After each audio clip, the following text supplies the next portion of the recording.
Hi, I'm Leanne. I'm a lightworker and a mother to 3 special girls. I strive to continue learning, growing, and to collect new skills.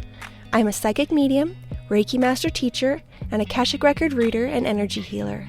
I am so excited to share what I've learned and what I'm going to learn and the ups and downs of life. Thank you for joining me on my journey. Welcome to Life of a Lightworker podcast.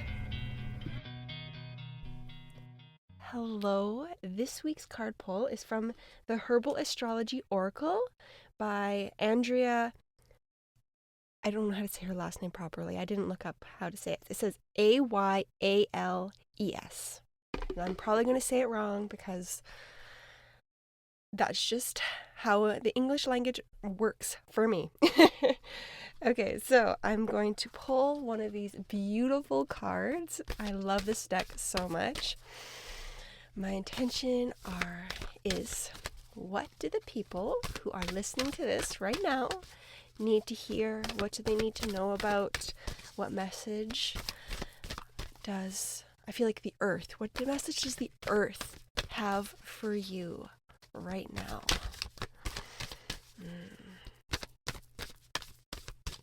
Okay. And it is card number 52, Lemon Balm, Nurture. All right, let's look in the book and find out what this card means. Okay. Card number 52. I like how all the cards are numbered. It makes looking it up really easy. I really like decks that have that. Okay, so, and they have an upright and reversed meaning, and I pulled it upright, so I'll read that one. Earth Mother, access to the ways of the earth, planetary guardian, balance of feelings, emotions, and nutrients? I don't know if I'm saying that properly. And I just want to say I'm smiling. I think it's funny and awesome, and of course, I was getting the message from the earth, and this is Earth Mother. So I just think I still think it's really funny when that kind of stuff happens. I'm like smiling. I'm like, oh yes, of course. Just one of those little tiny things where you're just like, yeah, this is real. Like even someone who does this all the time, who does it for a living, you still need those little tiny reminders that, yeah, this is real. This is awesome. Recognize all the little things. I love it. And okay, so Melissa Ophelinus, which is the I'm assuming the Latin name for lemon balm, I'm not saying it properly, is derived from the Greek word melissa, meaning honeybee.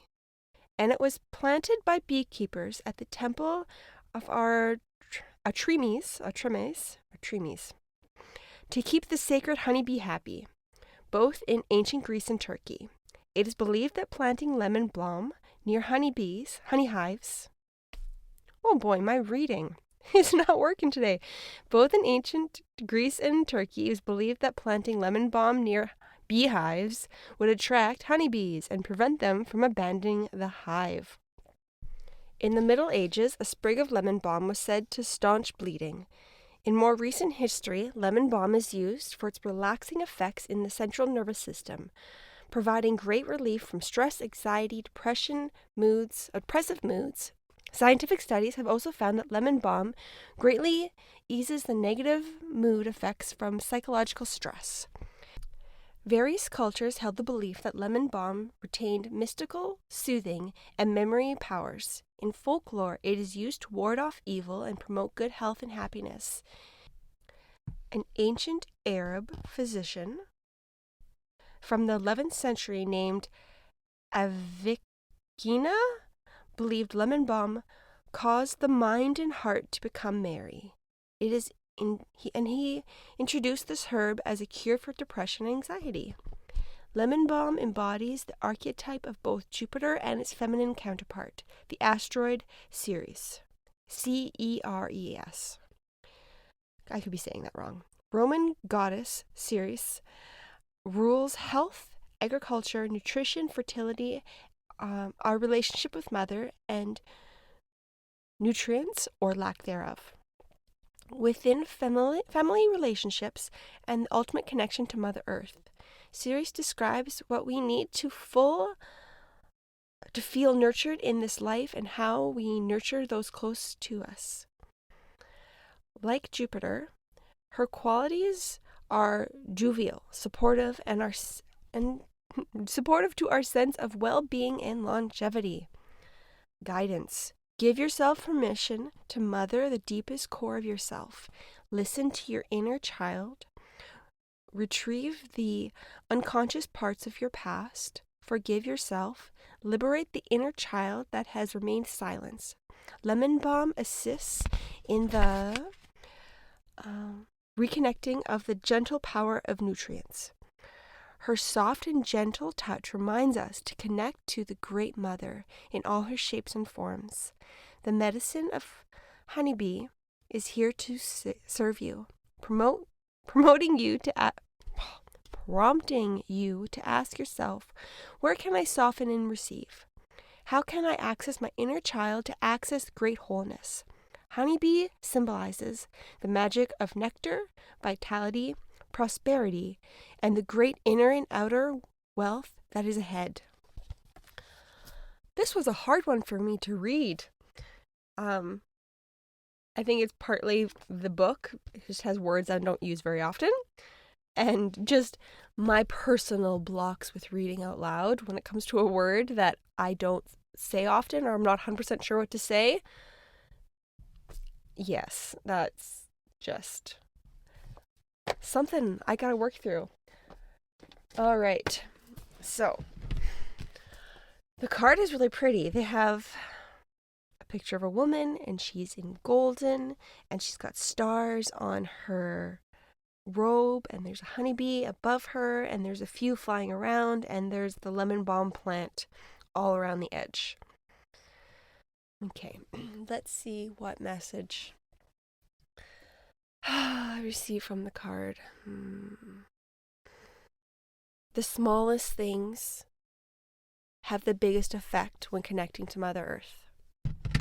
It feels like we search for these big things to connect to her, and like this is coming into my own, pulling into my memory of connecting to trees, these big creatures that are growing on in Mother Earth and connecting us to her, and we see these big roots and we feel safe and secure in this big tree. But that's not necessarily the best or the only way to connect to Mother Earth.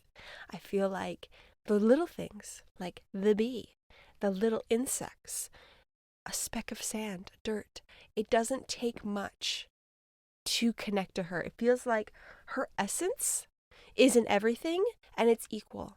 It's not a matter of quantity, like maybe there's 100 in a tree and only 1 in a bee. No, they both have equal. They all have equal amounts of connecting to her. So we don't need to look for a big thing like a tree to feel grounded and connected to Mother Earth. 1 grain of sand can make us feel just as connected when we know that they are equal and that it's our belief that it has to be a tree that makes it so we have to use a tree. It's not truth.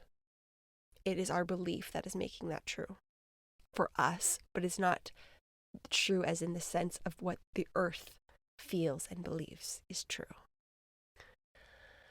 Because I feel like, grounding is extremely important right now, but also moving forward. It feels like this whole winter is going to need lots and lots of grounding. I feel like there's going to be the energy of right now that feels chaotic, but also there's a lot of energy coming in from the sun, from the universe, from source, from our higher selves that feels like it's pushing its way through us.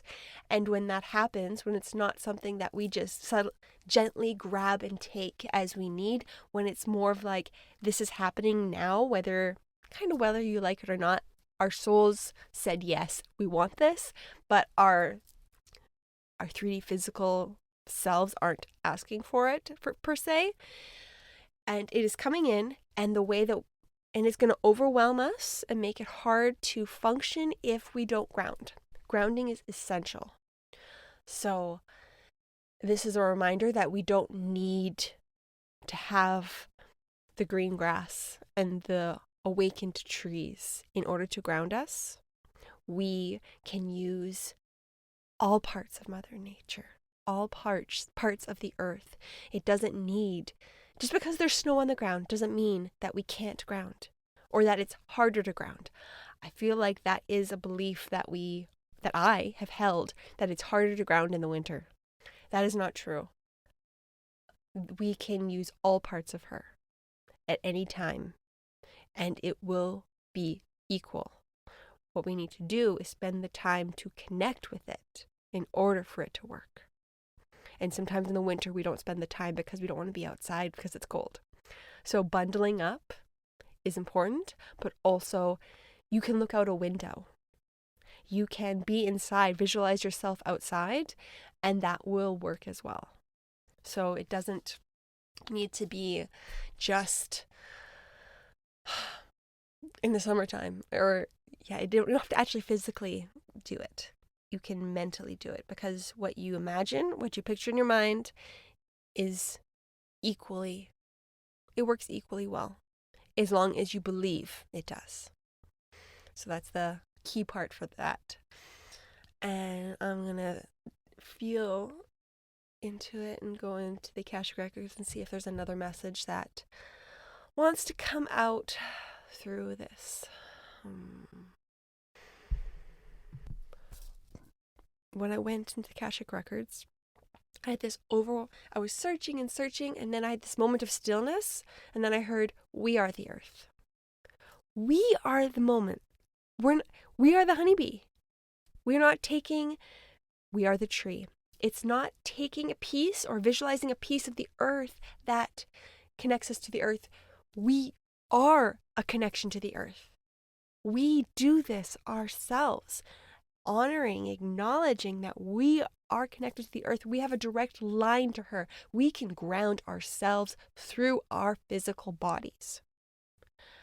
We don't need to put our feet in the earth, because yes, when you put your feet on the earth, it happens automatically. You don't have to think about it. It just happens.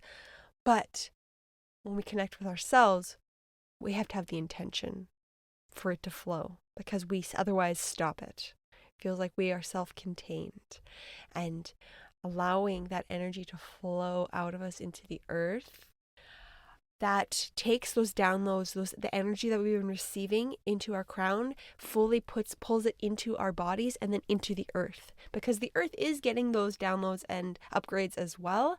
But when we pull it through us and into her, it makes her stronger. And I've been receiving that, like, grounding into the earth helps the earth, not just helps us. It's a symbiotic relationship. But this is why. It pulls what we have received and it shares it with her, so that she has the same energy and the shared experiences from us, and it helps her soul grow bigger, faster, stronger, which then supports us to grow bigger, faster, stronger, and we grow together. And it's a give and take, and both help each other. Let me see. It just makes me feel like smiling. Let's see. How can we use ourselves, our bodies? How can we recognize ourselves as being so connected with the earth? How can we connect with her more? And I'm just getting flashes of the things that I feel like most of us already do.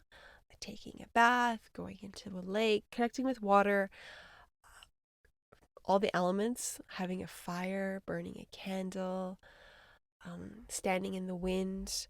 I feel like even dancing and creating the wind with your motions is a way to connect with the wind element. Let me see. I feel like eating.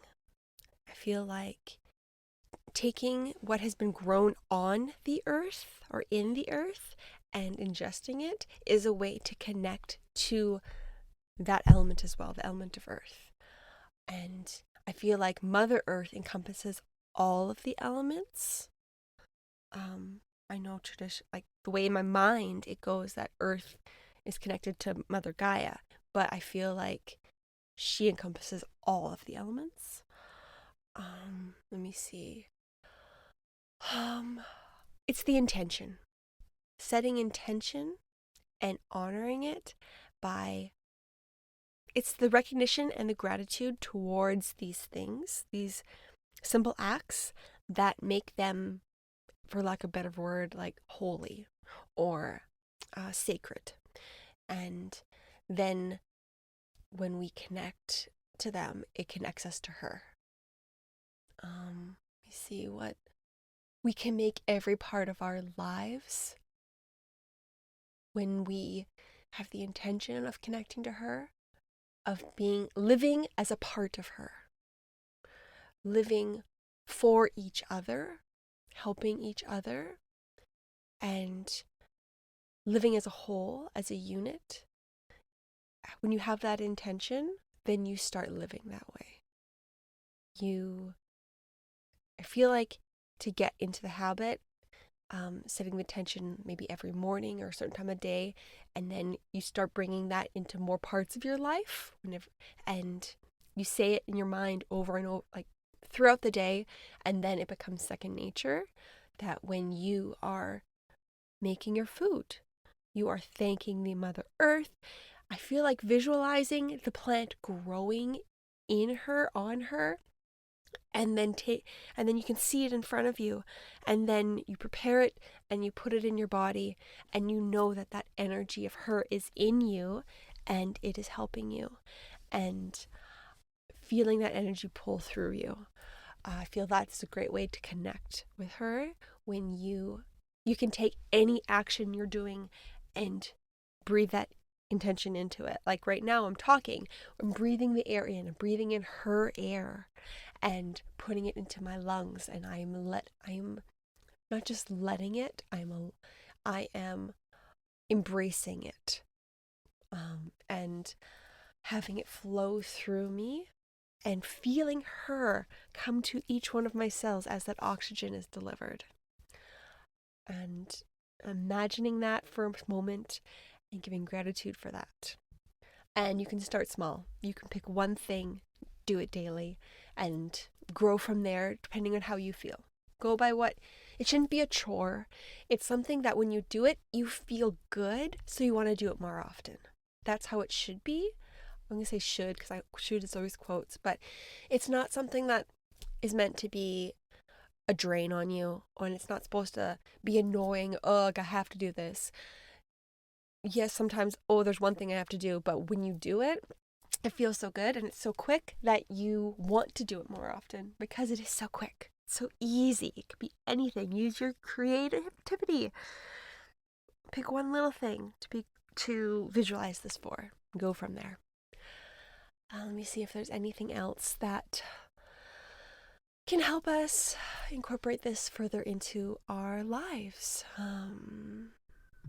Okay, I feel the need to address the earth shift, the earth splitting, the 5D, 3D split that everyone's talking about. And yes, I believe that's happening, but I also want to say that people have been worried about, what if they want to go to 5D and what if something happens and they stay in 3D?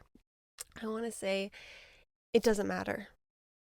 I want to say that what happens is what your soul wanted you to experience in this life. So whatever happens is a lesson, is something that you wanted to experience that is going to support your soul growth. Either way. And it's stop worrying about what's going to happen and start thinking right now, being drawn to the heart. how do you feel? How do you want to feel? How do you want to make other I got something in my throat. How do you want to make other people feel?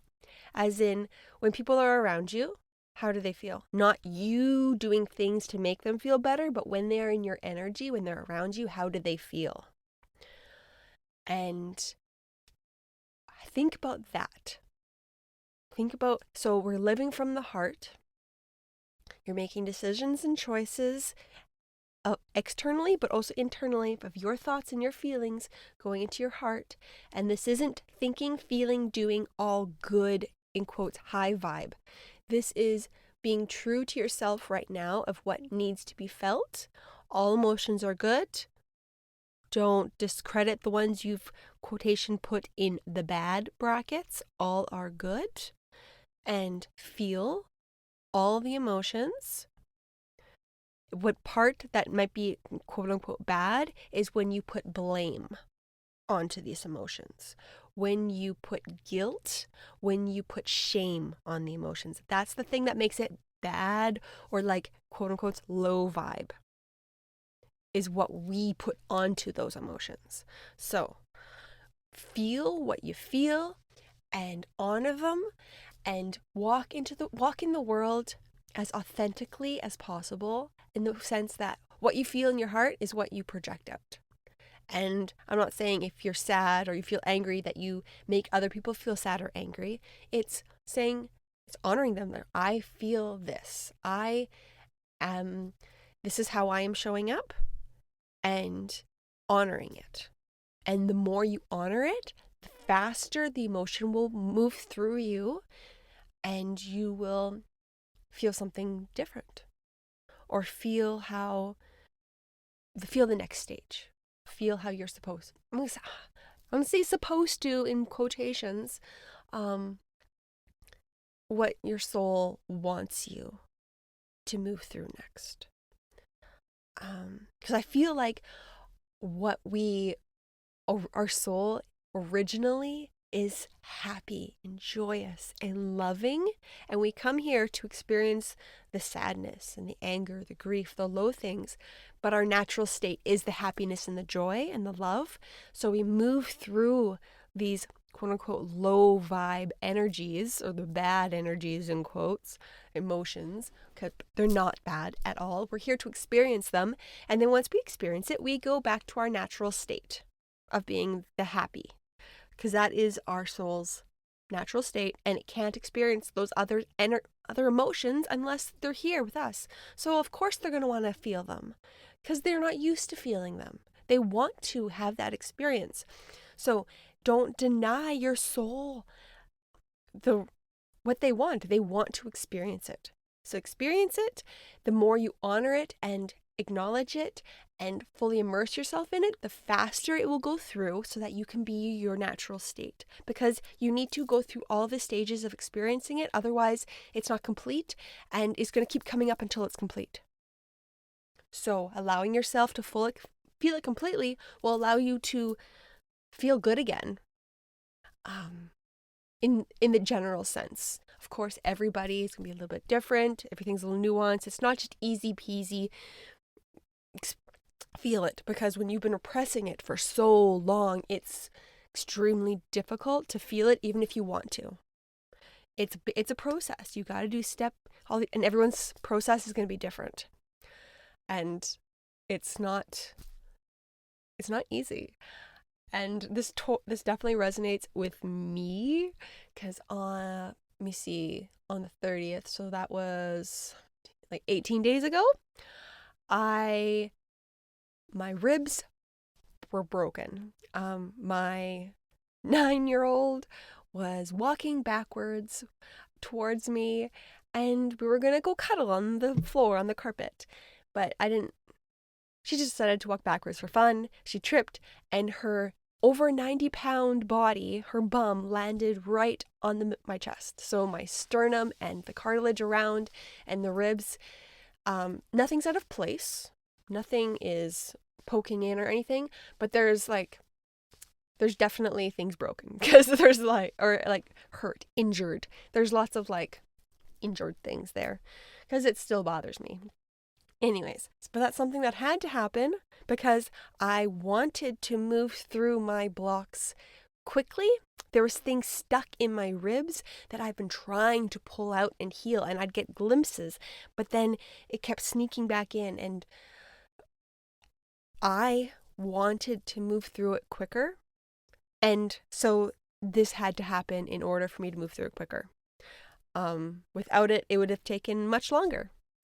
And since my injury, I've been crying so often. Happy tears. If something happy happens, or I watch a show and it's just happy, I start crying. When there's something sad, I start crying. Like the Mr. Dress Up documentary that I watched, I cried real cries, not just like little tears, but like crying over 3 times while watching it. From happy tears, sad tears. It was wonderful. I've been wanting this for so long. I've had many years of my life trying to push and hold and restrict these feelings, anything that's like sadness. And I've broken free. I feel, and it makes me so happy. When I'm crying because of sadness, I'm also thankful. I'm so full of gratitude that I am feeling this, and I don't stuff it down. I let it out. And yeah, my next thing to work on, if this has released, is my throat, because I've noticed when I'm crying silently. I am full on crying, but there's no sound coming out. So I need the next thing, I don't say need, but the next thing I want to work on is allowing myself to make the noise when I'm crying. Because it's being stopped. And that's my next thing to go into that I'm going to be working on, and I'm excited to see what happens. So with that being said, yeah, we all have things to work on, and I feel like there's a big universal problem or block regarding sadness, because that's how a lot of us grew up, right? Not to express sadness, and like it was bad. And as soon as you cry, somebody was trying to console you. We always want people to feel better, right? But then people feel guilty about feeling sad, and then they hold it in because they don't want other people to feel bad that they're feeling sad, and it's just this big cluster. And we need to stop doing that. We need to let people cry, support them, be there, but not make them feel bad for crying. I think that's a huge thing. Let me see. What else? Yeah, the biggest thing is honor your feelings. And when we do that, it helps the earth as well. It's all connected. We are connected with her. We are her, she is us. We are a grain of sand within her. We are a piece of the whole, but the whole is in that piece. Don't discredit how powerful one little piece could be. It has everything, the essence of the whole. And I feel that works through multiple parts of the world and the universe. Just because we are one little piece doesn't mean we don't have the entire whole universe within us. We have the power of the universe within us. We have the power of Source, the Creator. We are a piece of, but we are the whole. And I think that's how I'm going to leave this podcast episode. We are the part of the whole. I love that. Okay, so as always, I would love to hear from you. If you have anything you would like to say to me, if you have any questions, I would love to hear them. You can message me on my website, spruceenergyhealing.com. I'm also on Instagram and Facebook, Spruce Energy Healing. I'm also on YouTube and TikTok, Spruce Energy Healing. And something new that I am offering, that I had the idea a while ago, but I finally brought it into fruition. I am launching my subscription program service. where you receive a 1 hour session, but for the price of the 45-minute session every month. You can choose any of the types of sessions, and if you aren't able to make that month session work for you, you can transfer it to a family member. Or if you've had a few sessions and you want to share it with your spouse, your child, you can have it be transferable to a family member. So you can share it to your family. It's not that you have to have 12 sessions in a year just for you. You can share it with your family. So you can all heal together. And that was my favorite part, because I know a lot of people feel like, well, if they don't want to do it or they can't do it that month, what happens? I wouldn't want my credit card charged for a session I'm not going to be using that month.